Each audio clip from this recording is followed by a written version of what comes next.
do that these days, but that's what I did. And I thought that'll be right, that'll just get me to the charger in the morning. Anyway, woke up, checked the dash, and guess what? The charge hadn't worked. That's right, the outdoor switch wasn't working or something like that. So I woke up in a panic and I thought, what am I going to do? I had about probably 50k on the range, right? And probably all of those that fill up before your tank gets empty. You're probably thinking why, but that's probably how I drive. I don't fill up when I should fill up. Anyway, it's a bit harder with EVs as well, right? So you can forgive me. And then I thought, okay, I've got to get to, is it Thumper or Trumper, wherever it was from Coffs, and it was about a 20k ride away. And I know what it was like when I was driving along the highway, with the EVs, you lose more charge than what you say you're going to lose. You're looking at those kilometres counting down, you're turning the aircon off, right? And then, anyways, hot day, needed my aircon. So I thought, what am I going to do? So what I did was called Darrin.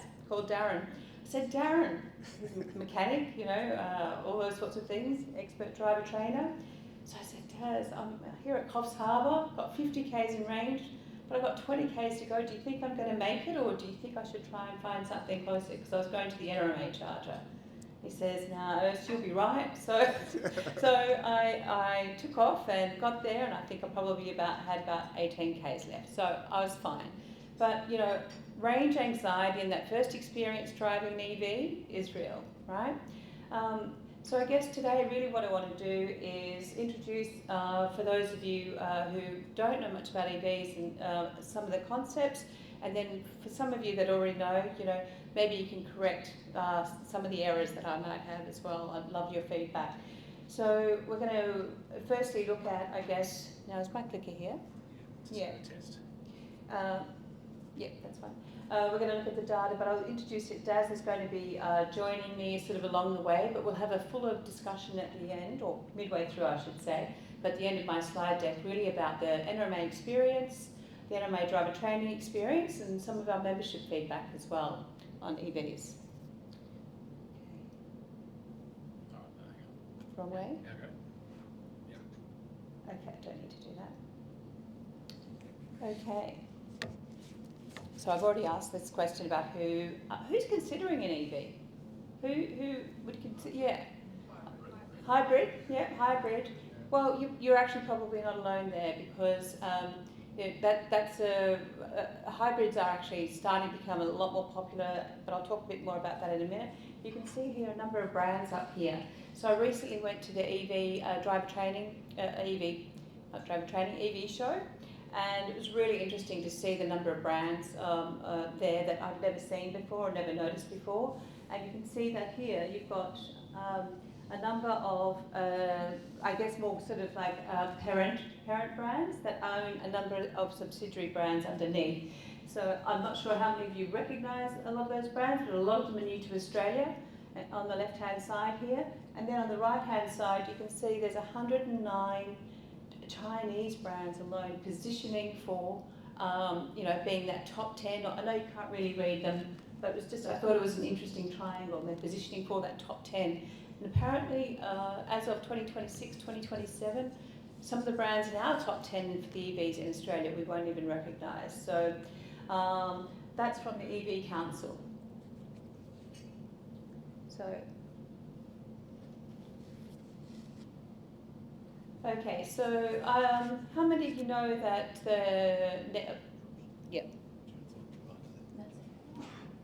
not really following you anyway. Okay, how many people know about the NEV's efficiency standard that's been introduced as of January this year?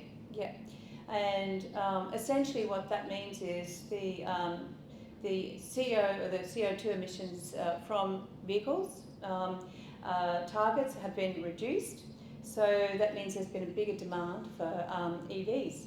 Okay, so now there's increased competition for brands, and also increased value, and also increased variety. Has people noticed more EVs on the road? Yeah. Okay, and particularly in all hybrids, but plug-in hybrids. There's been a surge in plug-in hybrids and the popularity. So you've seen an increase over 25,000 units sold in 2025, which is triple in the same period in 2024. So FEV's are really shaping up the year of EVs in 2025.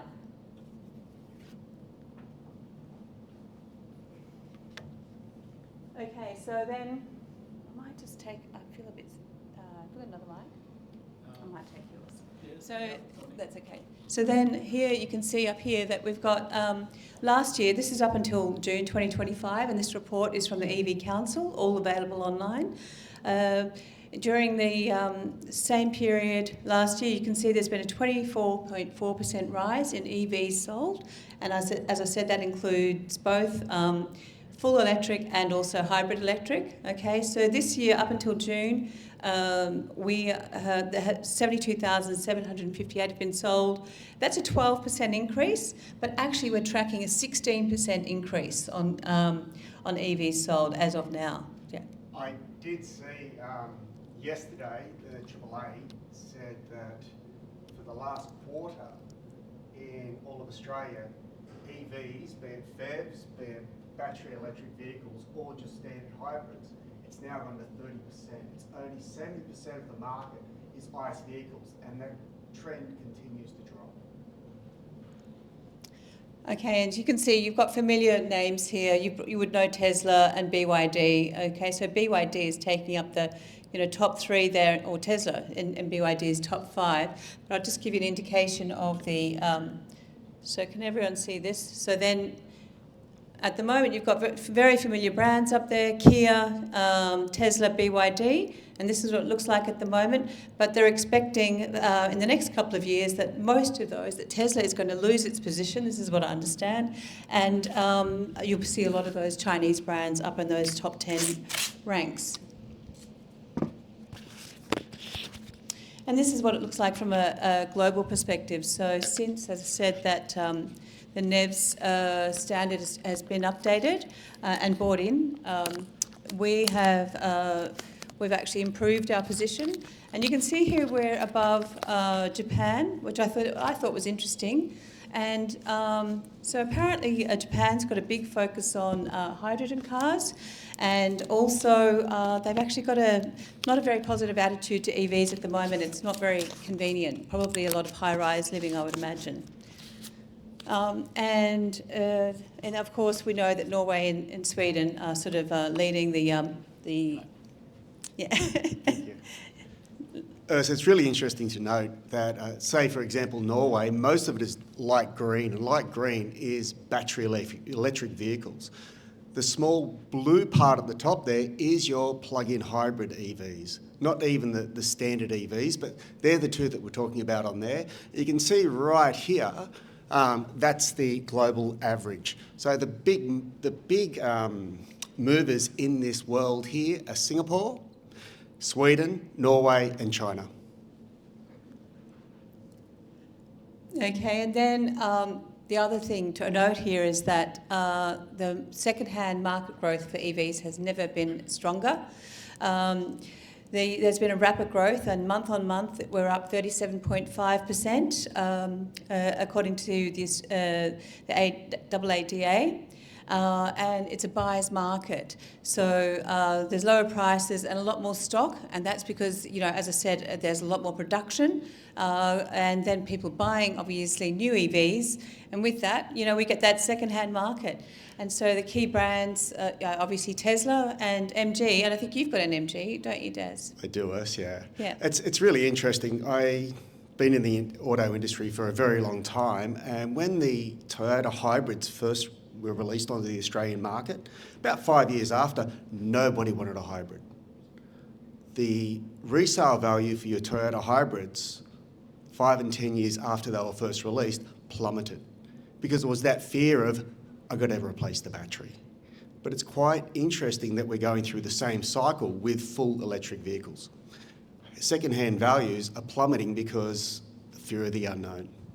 Yeah, yeah, and I've heard anecdotally that, you know, when you drive off the driving lot, you know, the new ICE vehicle, obviously you lose, what, about 10% or so, and then with an EV, it's, you know, 15, maybe 18%. So you really are getting value, and you can get a decent EV from 25 to 30K. I'm not a salesperson, by the way, but I am quite passionate about EVs, and so I was actually looking at potentially for my daughter as well, who's in the market for a car, but that's a bit above her price range. And, you know, just in case you're looking for an EV, obviously there are some things that you need to do. We are providing, NRMA providing a EV battery health check. So obviously that means, you know, it's independent insight. You can assess the battery life of your EV, and also you get a battery report, just as an FYI. In a different life with NRMA, I was training all of our vehicle inspectors, and one of the things that we're looking for is obviously the mechanical health of the vehicle. It's really interesting when we talk about batteries, and people think about batteries only lasting so long in an electric vehicle. Your latest batteries in a lot of these vehicles will outlast the life of the vehicle. They're looking at least 300,000 kilometres before they need any attention. Okay, so also I guess people that are driving EVs in the room would have may have experienced the sort of challenges of what it looks like to go and charge a car, right? So, you know, when we rock up to a petrol station, we've got a few fuels, try and say that quickly, to choose from. We've got obviously, you know, standard E10, E95, diesel, etc. We've been used to those for years and used to that infrastructure. With EVs, obviously, that all changes. What we've got here is what we call AC charging and DC charging. And essentially, AC stands for alternating current, which means that it has to go through when you're charging, the charge actually has to go through your electric system, through your vehicle, and then through your battery. So it has to sort of convert that energy to go into your battery. So that makes it slower. The other type of charging is called DC charging, which means direct current, which goes directly into your battery, which is a faster way to charge. And we've got a breakdown of those charges here. So, sorry, this is an AI image, so I'll just excuse the lack of Australian plugs there. So essentially, what you've got is level 1, level 2, and sort of what we call level 3 charging. And level 1, you know, as I try to do in that EV story, is where I go to, you know, might be at home, or might be somewhere where there's a plug that is trustworthy, and I can plug in my EV just for a bit of a top-up, right? Or overnight top-ups. Level 2, this is a specialised charger. I'm not sure how many people. Does anyone have a home charger at home? No, but this is a charger you can pop in to your home for about $4,000 or $5,000, and that will deliver you, faster charging, and at about probably 150 to about 150 k's per hour. And so that means you probably charge a full 64 kilowatt car in about 3-4 hours. Yeah, this is something to really consider if you are considering a vehicle for driver training. So for me, level 1's fine. I rarely drive my car. My car sits around most of the week. I'm usually on a motorcycle or a bicycle. So if I plug in, that level 1 is fine. It'll give me about 10 kilometres per hour, but I don't drive the thing, so it doesn't matter to me. But if I had to use this as a tool of trade, then I would look at level 2. Now, there are 3 types of level 2. So as Ursula was saying, I plug into this system here. It's an AC charge. The battery's DC, so I've got to go ACCA to DACA. So I need a rectifier in between. So the rectifier is under the bonnet of the car. But will my car take 7 kilowatts, 11 kilowatts, or 22 kilowatts? So here's the difference. If I buy myself, let's say, for example, a BYD, and it's only 7 kilowatts, I'd have to plug it in from 0 to 100% for about 8 hours, maybe a little bit longer. If I went for 11 kilowatts, say a Tesla, then I would have to plug it in for about half that time and still get a full charge. If I was to get, say, a Hyundai with 22 kilowatts, then it would take a quarter of the time of the 7 kilowatt. So it all depends on my tool of trade. If you are going to consider an EV for tool of trade, make sure that you're aware of what level 2 charging the vehicle accepts. Thanks, Darrin. And then, of course, you can also have, there's public AC charging as well. So that might be something you might have seen when you're in your shopping centres and that sort of thing, where you can charge for a few hours while you're shopping, right? And then we have our DC chargers, which are very fast chargers, which is getting a little bit closer to what we'd call our current fueling time. Still not quite there yet. So obviously we've got, the very fast, and NRMA has both of those types of chargers around. One of the issues with the ultra-fast charging is that the cost, costs millions of dollars sometimes to put these in, and also to get that level of charge in that location, can be challenging as well. I know NRMA have, put a number of chargers across a number of sites across Australia, and, they've had one of their biggest challenges has been finding an appropriate site. It's interesting where I liken this to internet speeds. I remember back in the day clicking on a link and ding, ding, all these weird sounds, and eventually I get an image and then I might get some text, and it took ages to get there. But how fast are we getting there now? I liken it to this. What would be a fair fast charging rate for you? How long do you think charging a vehicle should take? Give me a number.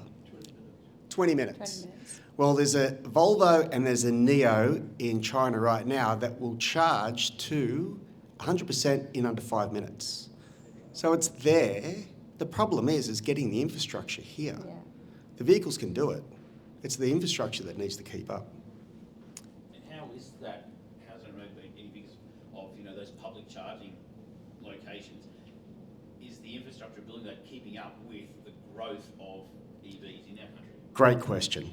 So a little bit about NRMA. NRMA started Ampol back in the 1930s. And the reason we started Ampol in the 1930s was because there was no fuel out in the regions. You couldn't get petrol out beyond the Great Dividing Range. Mum and dad shops would have tins of petrol that you would have to buy. So we started NRMA to put petrol stations out in regions. Well, isn't it funny how history repeats? We're doing the same thing now with fast chargers, but time moves. Fast chargers that we've put in previously need to be updated. So yeah, it's really interesting. Do we need to hurry up? Yes, we need more investment in it. But as a tool of trade, great. As if I was going to take it on holidays every other week, perhaps a hybrid might be more a better choice. Timely question. We've got, so same period last year for locations for chargers and plugs. You can see here, 1,060, we've gone up by 20%, okay? That's just in the last year, so it's interesting because that's, we've got the graph here that shows that that's actually, continuing to grow, and NRMA have partnered with the Australian government to actually support growing those chargers, and also taking out some of the old chargers and upgrading them to make sure they are fit for purpose. That's what they're doing at the moment. That's our energy team. So that was the next slide. Okay, so they're enhancing new locations, replacing old units with faster, more reliable units, and then obviously making sure, that we're meeting the EV community needs, because, some of you may have already experienced this, but there's nothing worse than like charge rate, right? Where you're going to a charger, and you may have seen it where EVs are lined up, and there's either a charger that's broken, or people are using the charger, and because it can take 40 minutes, then that adds another hour or something to your journey if you're having to wait for another charger.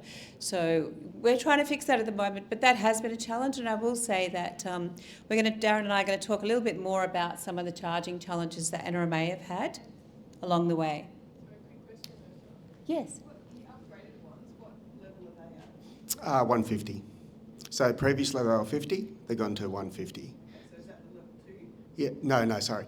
Level 1 is just the plug in the wall. Yep. Level 2 is like the plug in the wall, but it's what goes, it goes, that's the box on the side of the house, or it might be on a telegraph pole. Level 3 is the big units that you see on the side of the road that you pull up to, and that could be anywhere from, as I was saying, 5 minutes, if it was, or all the way to an hour.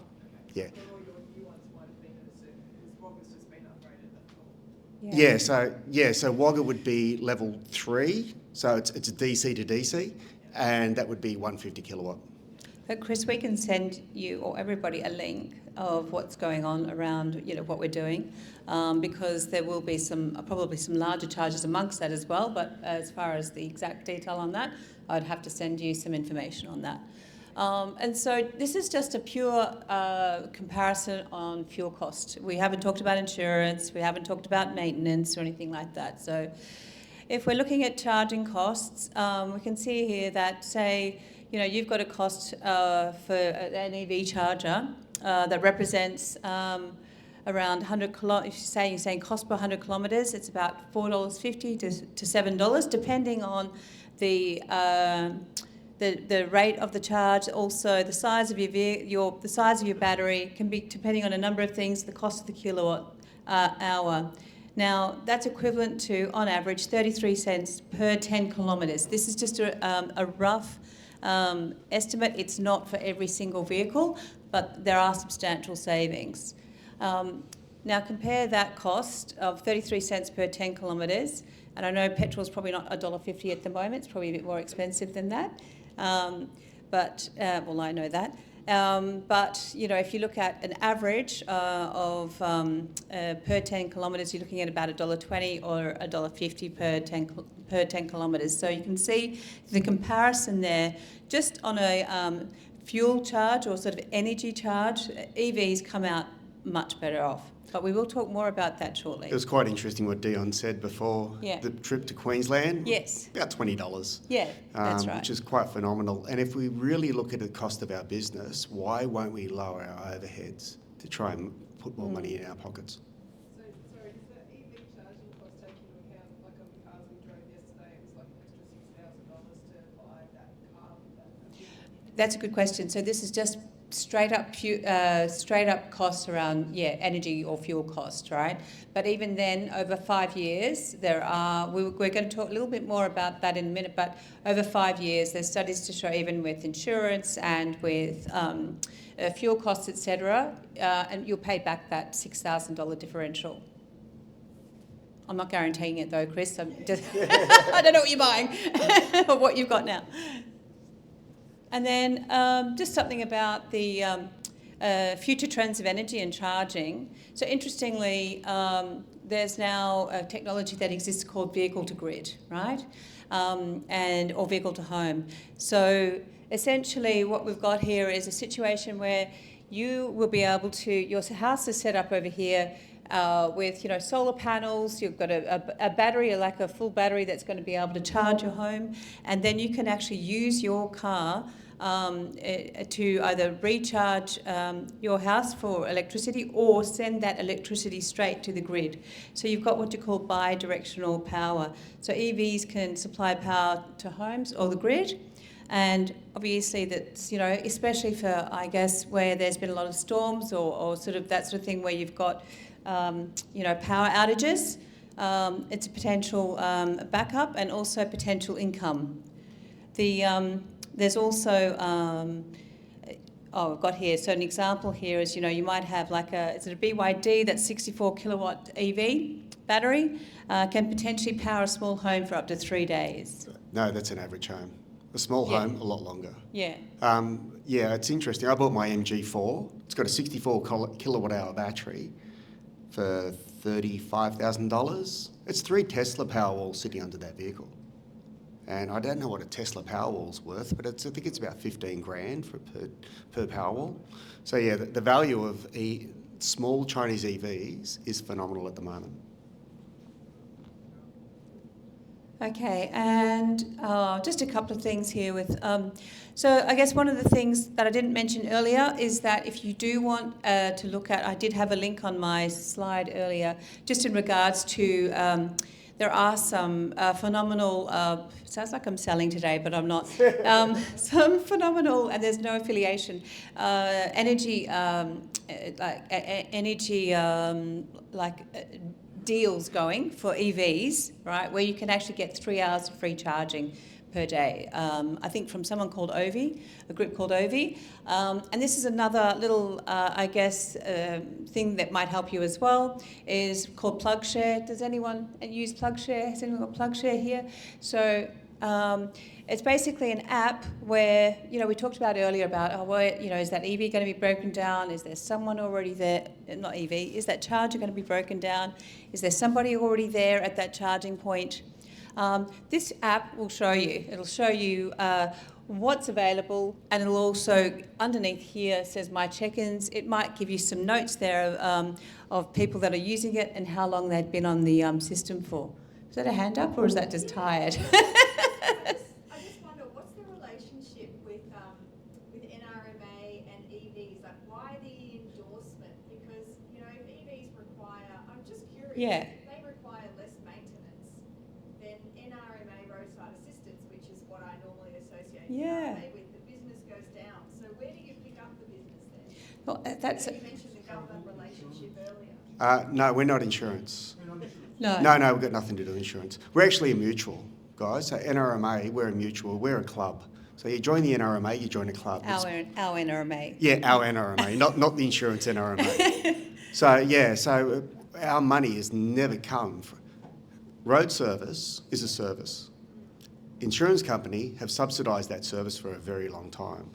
We demutualised from the insurance company back in 2000, as Chris knows very well. So who subsidises us now? Yeah, why the endorsement? Well, who subsidises us now is we have plenty of other businesses that subsidise us. So it really doesn't matter to us if people use road service or not. If they see value in being with the club, great. And one of the reasons why we're advocating for not just EVs but for any choice is because we want a sustainable Australia, essentially. I think the last slide said it best. Australia doesn't have an energy generation problem. Australia has an energy storage problem. And so EVs are a big solution to our problems. The federal government just the other day said at the middle of the day they're going to give you free electricity. Why? Because we've got too much electricity. We're generating way too much than we can use. We just need to be able to store it when we can generate it. Sorry, Yes. Quick question going back. Dion with his trip to Queen or Brisbane. Yep. $20, great. How long is it going to take him? Is that on 110 foot or on battery, or does he have to? Yeah, good car. Good question. I'm not too sure what sort of car he owns. I think it's a Tesla Model 3. So Tesla Model 3. So yeah. So I'd say he'll get a good 500 kilometres until he has to. Yeah. Coffs Harbour. Yeah. One charge and then he's back up. Then he's up. So half an hour later, he'll be back in the car driving again. Yep. And that will then get him another 500? He'll get him to Brisbane. Yeah, he won't have much left in the tank. Yeah. No. If he goes to a fast charger, it'll be done in 30 minutes. He'll be back. And also Albanese said we can charge at night through solar. Yeah, well, that's the going back to that. That's right. So that's that whole. That's right. So it's that whole like you're self-sufficient. Oh, right. Yeah. Well, that's but it's yeah. I just wonder. You're looking at the infrastructure now. We're already growing, and we don't have the infrastructure set for the houses that we don't yet have. 90, well, I don't know the percentage, but a significant proportion of high-density housing. Stratas, high-density blocks. If you're lucky, you've got a car park. Yep. But the power to that car park would be under strata, not under your individual key. So I struggle to see how this will work if everyone takes it on.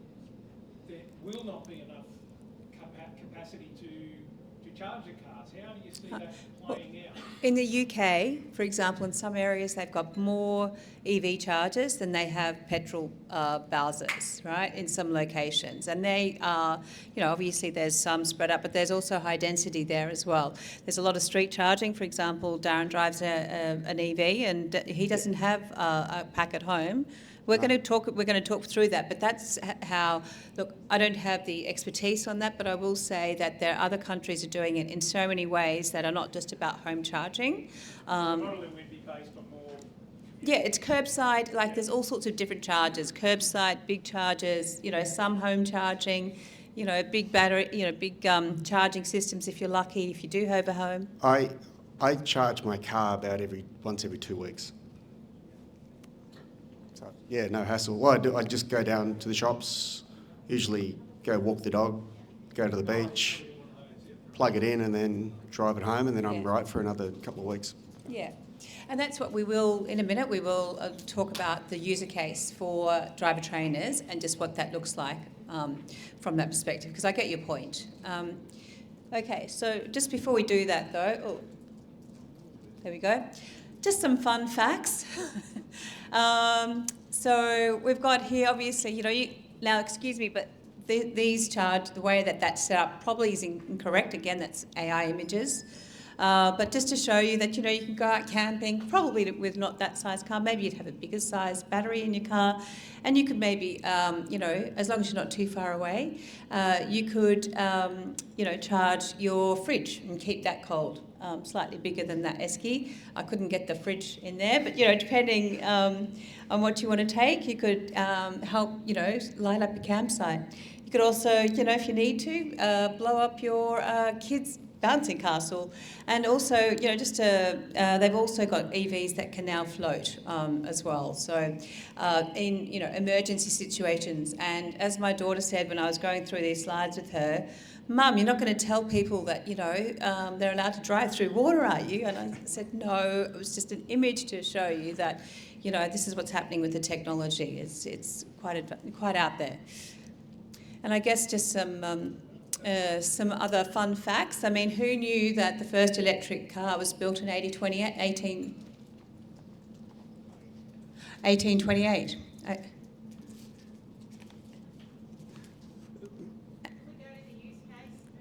Oh, yeah. Yeah, okay, thanks. All right. Anyway, there's your fun facts. And Daz. Oh, there's some member experience. Just very quickly, here are some of the common breakdowns. We wouldn't be surprised to know battery, wheels, etc. And then we've also got the number of people that you can see here on this last graph is the incline in the number of people taking up EVs, so number of members taking up EVs. So you can see that's on an incline. Okay, let's go to the user case.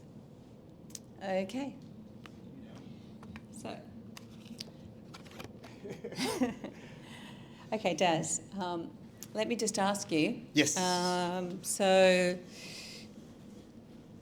about 18 months ago, what did we do? We hired some driver trainers. We certainly did. We had an employee model and we equipped them with electric vehicles. Yeah. What were they? We had a couple of BYD Atto 3s, which were a bit like a RAV4, but with full electric. Yep. What else did we have? We had a Nero, I should say, which is a Kia, and we also had a Kona EV as well. And they were full battery electric vehicles. Yep. Okay. And I guess from a maintenance and cost perspective, how did that compare to ICE vehicles? Yeah, it's quite interesting. How often, just around the room real quick, what sort of car do you normally drive for your driver training? An i30? How often do you have to service that, John? 15K, so... Every 15,000? You're not reading the owner's manual, mate. The owner's manual says it's 15,000 kilometres, but harsh conditions, which is 99.9% of the population, is about 7,500 Ks. So actually you should be servicing your i30 every 7,500 Ks. My first service on my MG4, 45,000 kilometres. I'll be waiting about 4 years just to service the thing. What am I going to service? Yep. Costs, interestingly, I reckon my brakes on my car, they're getting rusty. I don't use them. It's all regenerated. When I back off the accelerator, the car slows down using the electric motor, putting power in the battery to run further. So maintenance costs are significantly less, not even comparable. Yeah, okay. What about insurance costs, Darrin? Insurance costs. I'm going to ask my insurance agent over here on the left, Chris. Do you know much about insurance costs between EVs and ICE vehicles? Yeah. So interestingly, I don't know why, but our fleet person at work said the insurance costs are a little bit higher compared to ICE vehicles, and I'm still wondering why. I don't know. Up to 43% higher they can be. So it is a good idea to shop around. That's from, various people have various things to say about insurance costs, but what I've heard is up to 43% it can be high. Yeah. So shop around, go see Chris. See if she can do your deal.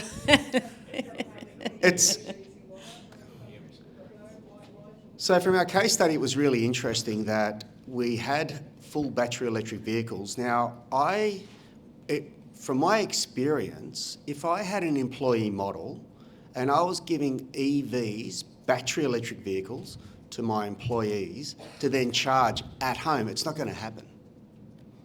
But if I had my own business and I could plug into home and I could put a level 2 charger on the side of my home, which is an investment in my home, it's a no-brainer. It would cost me about $3 to $5 to charge up every day. I don't have to, there's no maintenance costs, no significant maintenance costs. And if I had to sit in a car all day, I would prefer to be in a nice, quiet, silent environment, which is great for your learners, rather than sitting in an internal combustion engine vehicle that's humming along all day. And it might be a vehicle with what we call a DSG transmission that's wearing the clutches out, and I have to replace every 100,000 Ks. So, yeah. Yeah, having said that, though, I guess there were a few challenges around charging Yes. for our drivers. And so tell me about what they were. For that model, yes, it was quite interesting. We were paying our instructors to go and sit at a charger and charge up every afternoon. So that model really didn't work all that well. So we're going to a hybrid model now. The problem with hybrids is this. I have an internal combustion engine vehicle at times, and I have an electric vehicle. Best of both worlds, worst of both worlds. I still have to service all the internal combustion engine vehicle. So when I'm driving on my petrol engine, I'm carrying around an electric car. What a waste of efficiency. And then when I'm driving on electric, I'm carrying around an internal combustion engine car. So for some user cases, it really makes sense to go hybrid. On some user cases, it doesn't. Forget the internal combustion engine vehicle. How many moving parts in a combustion engine vehicle? There have to be at least 250. How many moving parts on an EV? Oh, about 8. So from a reliability perspective, from a learning perspective for your learners, if you can make that business case to go EV, I'd suggest you do. Yeah, okay. And speaking of learners, what was some of the learners' feedback about EVs and their parents particularly? Yeah, some parents didn't like it, which was interesting. I don't want my child learning in an EV. Interestingly, I'd say that's where the majority of their driving is going to be, in an EV along their lifetime. But majority, were really impressed with the EV. Yeah, I know from sort of a workplace training perspective, we've had some requests for EV training, and we've gone out there and people have loved driving the EV. But I guess is there a gap between driving an EV and maybe the car they've got at home, and maybe the expectations around that? Yeah, I'm not too sure. EVs, people get confused with all these mod cons in cars. So, for example, when I start my MG, I just jump in the car, I put my foot on the brake and the car starts. I don't have to push a button, I don't have to do anything. But that's got nothing to do with the driveline. I could have a petrol engine do the same thing. That's just the controls of the vehicle. So people tend to get confused with the propulsion of the vehicle and what the features are. The features can be identical. I could still have a key and turn a car on and have a ready light come up at the dashboard rather than just putting a foot on or pushing a button.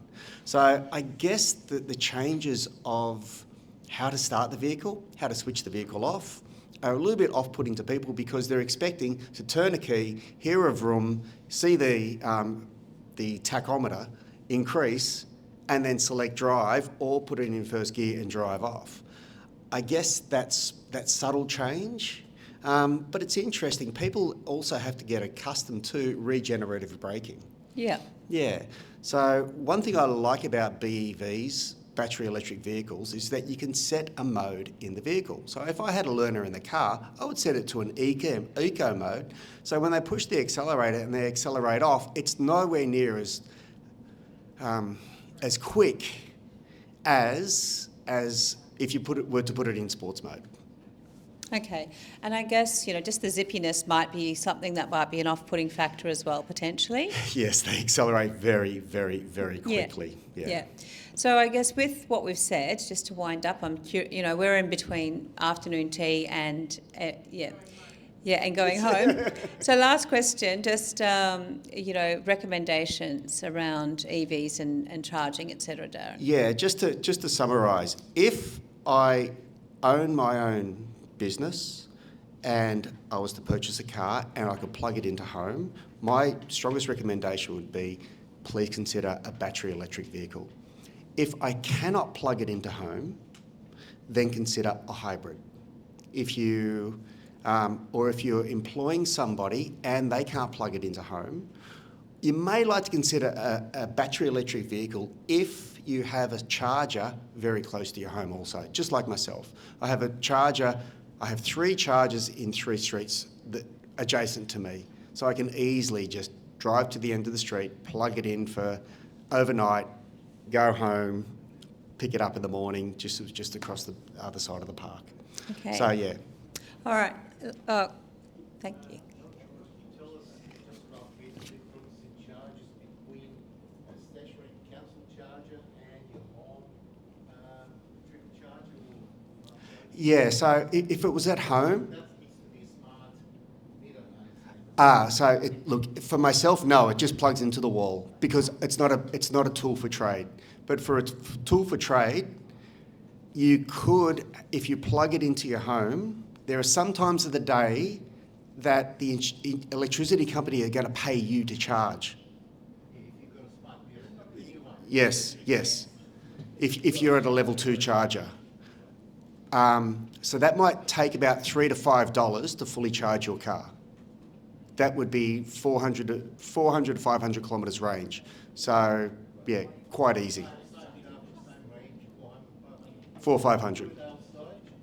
Outside, if I was to go to a level 3 charger, maybe $20 for a full charge.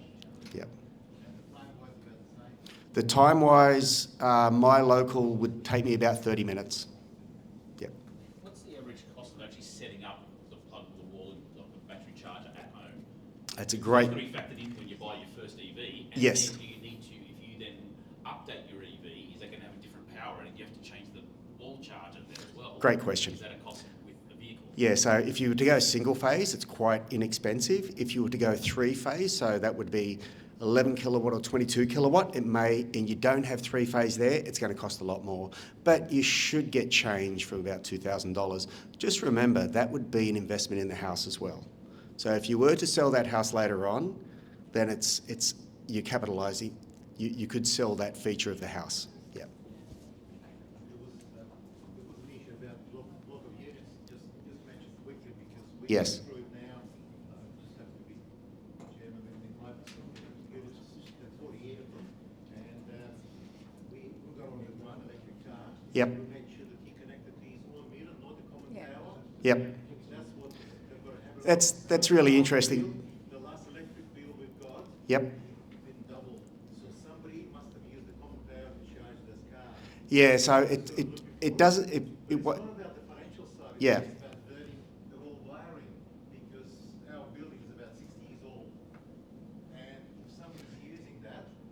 if it's a competent electrician, there won't be an issue. You have to rewire the whole board. So we had an instructor down in Wollongong. He's since left our NRMA. Lovely man and lovely wife. And they ran a business and they were running a EV Kona. They got on their strata commission and they put 2 level 2 chargers in their block. And so they utilised that. Yeah, my unit block's from the 1910s. So yeah, we've already looked into doing it. So. All right. Thanks, everyone.